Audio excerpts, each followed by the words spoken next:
Hey, John. Hey, Dan. Do you mind introducing yourself? Yeah, sure. I'm Jonathan Klein, and I'm Evan's dad. Cool. Yeah. So we're going to do this in a two-part series, and we're going to start with part one, of course, Cool. from his birth. Yeah. You mentioned to me the experience of being the supportive role as his dad. Can you get into detail with that?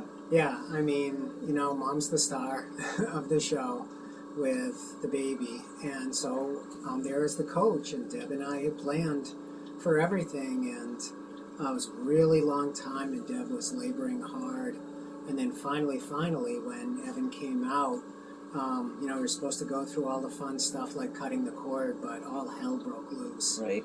As Deb said, he's covered in green poop.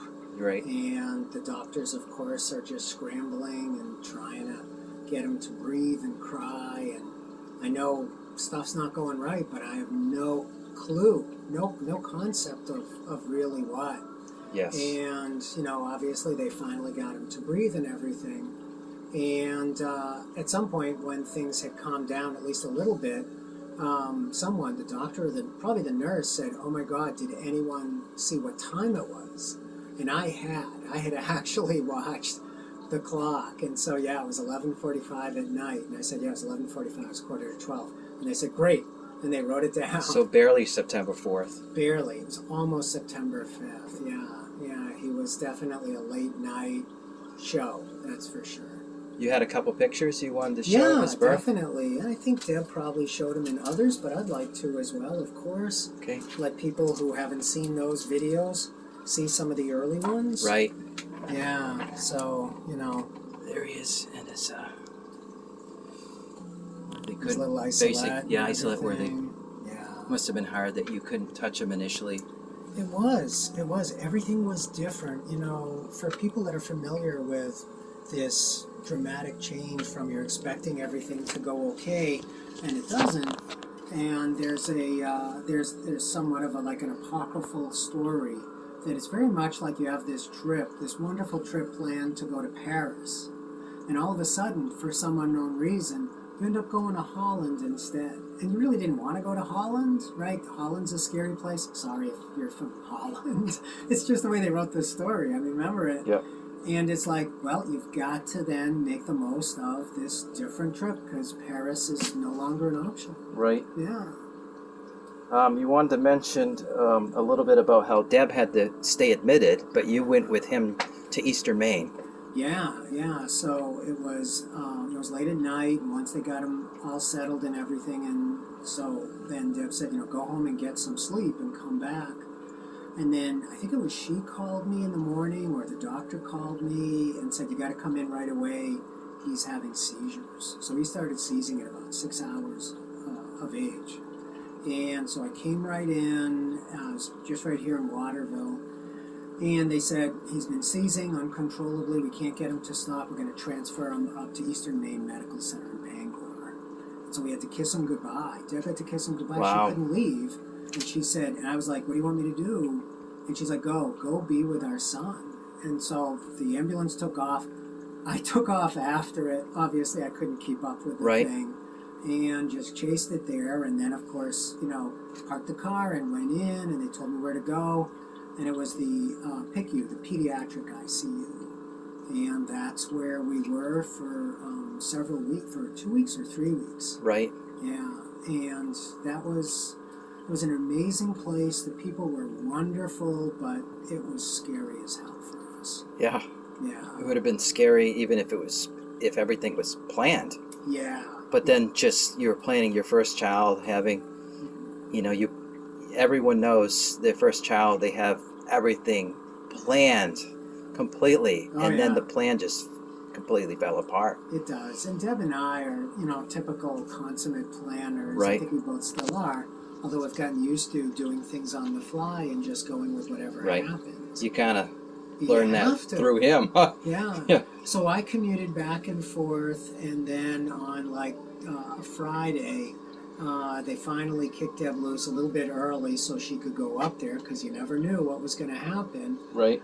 And we got up there and we saw him, and I think it was then the next day or so, we went up and we stopped at Dunkin' Donuts. We wanted to get a box of Munchkins for the nurses, because the nurses are just the most wonderful people in the world. Thank you.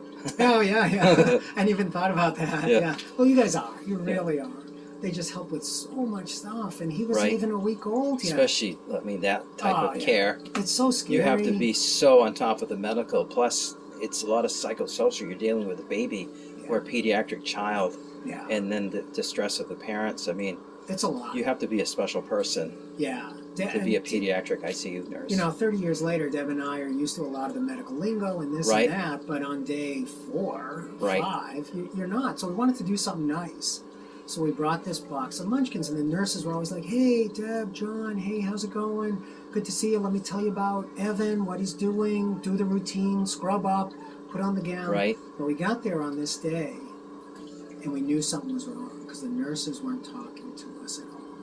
And they just said, you got to go see Dr. The physician, because legally the physician has to do the initial. Yeah. So we put the box of Munchkins down, said it's for you guys. We went and saw Dr. Mary, and she took us to her office, not there with Evan. And she sat us down, and of course we don't know. We know it's serious. And she just explained that he just wasn't responding to anything. That usually they could rouse him or babies by rubbing them on their back or on their bottoms of their feet, the soles of their feet. You know this far better than I. And it will always rouse them out of whatever level of unconsciousness that they're in. And Evan was not responding at all. And this was clearly a very bad sign. And they really thought that that was going to be it, and that we had to prepare to let him go on day, Deb would know. She knows the days like this, but it was probably about day 5 or so, something like that. It wasn't even a week old. And we cried and cried, and and then saw him in the isolate, and used the things that we got to do in the isolate and all. And it was the next day, and we get there, and he's roused. He somehow has roused himself. Oh, he's having a seizure. Oh, poor guy. That's it. Yeah. That's his reality, folks. Yeah, it is. He's actually been doing good. He has. It's been a really good day. So this is the first all day. Right. Hey, Evie. Yeah. It's hard woke him up. It did. Yeah, the story. And it was really amazing. They were amazed by it, but that's Evan. That's the story of Evan, is beating the odds. Yes. Cheating out Mr. 31 Death. years later. 31. It's just amazing. Yeah. You mentioned to me you wanted to speak a little bit about his initial G-tube insertion and also his trach. Yeah. So as you all know, or if this is your first, he breathes through a trach, in his neck, and he eats through a G-tube in his belly, and he's on his second stoma, the hole. Right. But when he got his first one at a very, very young age, because we were passing a feeding tube down his esophagus, and you had to make sure you didn't get it in the trach, we finally got the surgery for the G-tube. And the very first G-tube, it's not like this one, which is really short and flat. Right. It's a Foley catheter, Yep. right? With a balloon that you fill up once it's inside. You fill it with saline. And then it's this long tube, and you connect the syringe, and you pour the, food or formula down and all. Well, I was changing Evan, and I was one of those dads that did all the stuff, and I'm changing him on the changing table, and I must have turned to get the diaper or something like that, and I turned back, and of course Evan's not able to do a lot. Right. And I look, and in his little hand, he's got the G-tube, and he's pulled it out of his belly, balloon and all. And I'm like, oh my God. And Deb's like, what's going on? He pulled the G-tube out, And so we had to shrink the balloon down and put it back in. And we had been trained in the hospital. They don't let you go home until you show them you can do this stuff, right? And so, that was like trial by fire with Evan, So there was that episode, and that was just kind of cute. We got a kick out of it because, hey, look at what he's able to do. Yeah, exactly. He's like, look, Dad, I've got this snake that was trying to get into me. Yeah. Like Hercules or something like that as a baby. But it was at 2.5 that his breathing got so really bad. He was on oxygen. He had an inspiratory wheeze. So as he's breathing inspiring, he's just not getting enough down. And so with this extreme negative pressure that he's creating, right here, the soft part of his neck, you can actually see it going in. That's how strong it was. And so, it was decided we really had no choice. We had to have him seen and admitted down at Mass General, right, which is about a 3+ hour ride. And for what was supposed to be just a UPPP, a uvulopalatopharyngeoplasty. So all that means, it's a whole lot of fancy words to take out the uvula and open up a lot of the airway, so that because he was really, really small, the doctors said. So I was teaching at the time, and it was like 93 or 94. It was 2.5, so it must have been 93. And I taught that night. I came home, we packed him up. It was a big snowstorm, and we drove, and it must have taken us close to 5 hours to get down to my brother's house in Lexington, Mass, where I grew up. And we got in at like 2:30 in the morning. My brother's our sister-in-law took care of us, got us settled. Evan slept the whole way, and then he was awake once we got there.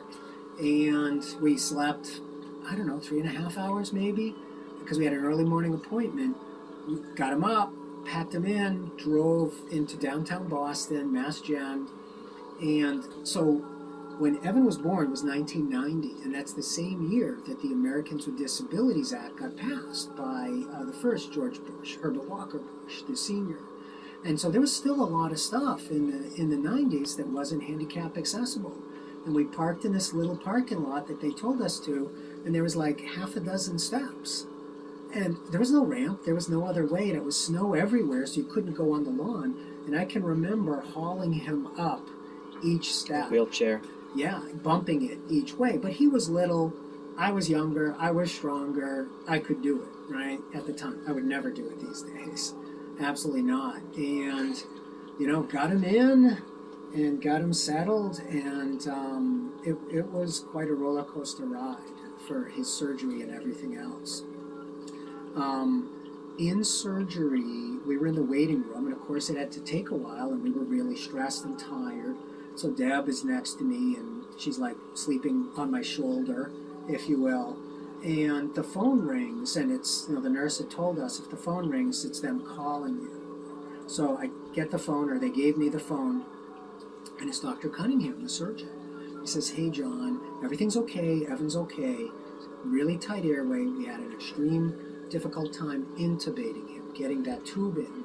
And he said, and I know you guys are really worried about what a trach is like, and we talked about that, but I'm really worried that if we extubate him, take it out, with the trauma of it, his windpipe's going to swell, and we're not going to be able to intubate him. And if it's okay with you, I'd like your permission to do a trach. It doesn't mean it'll be permanent, but I think it's the best thing, that if we need to do life-saving maneuvers, we need that added ability. And of course, it was an easy decision to make. I didn't bother waking Debbie up.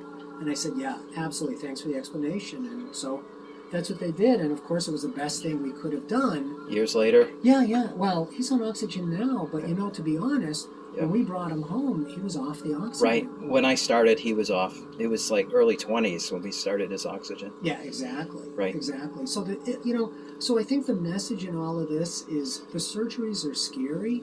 The G-tube, you see all sorts of stuff. We saw this sort of stuff in Portland after the G-tube, and that's how we got scared. But to be honest, these medical interventions are absolutely life-saving, not just in the moment, but down the line. He's able to breathe. We're able to feed him consistently. It's just, it's a challenge for us. We were scared. You know what? but it was the best thing we could have done. Awesome. All right, we'll end it. This one, part 1, and we'll do a part 2. Yeah. Thank you, John. Thanks, Dan.